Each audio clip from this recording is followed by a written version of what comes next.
You are now the pilot non-flying and currently flying at your cruise flight level. Everything is normal. This is a demonstration of a Pack 1 overheat in flight. Let's look at the indications. A failure message and associated ECAM procedure have appeared on the engine warning display. The ECAM bleed page has been automatically called to show amber indications, and a fault light has illuminated on the air control panel. Observe that the pack flow control valve has closed, crossline amber.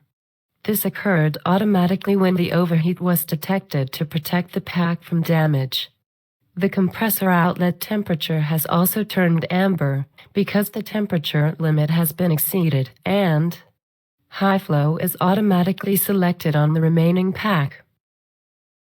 The first step on the ECAM is to turn Pack 1 off. This is to match pack push button switch with the pack valve position, and also as a preparation to reset the pack.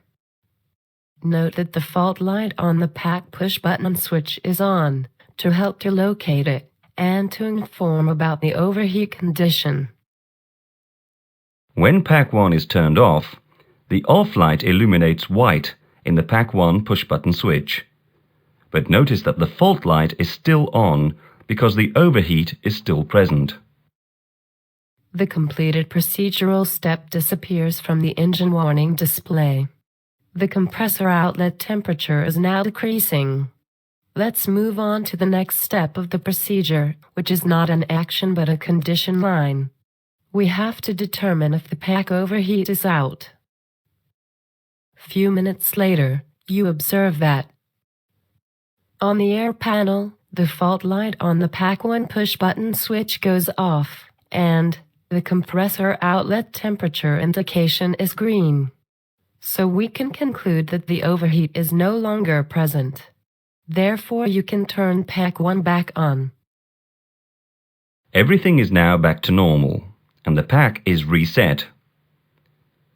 Now let's see other pack abnormal indications that you can encounter. You are in flight and the air cycle machine of Pack 2 has failed.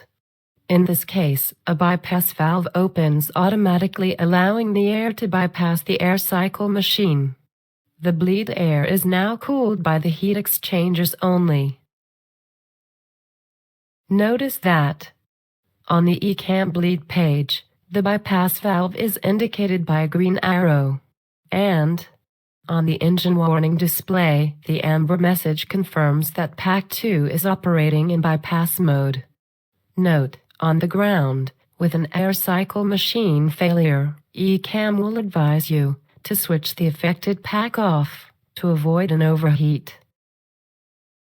You are on the ground, and this time both channels of the zone controller have failed, as indicated on the engine warning display.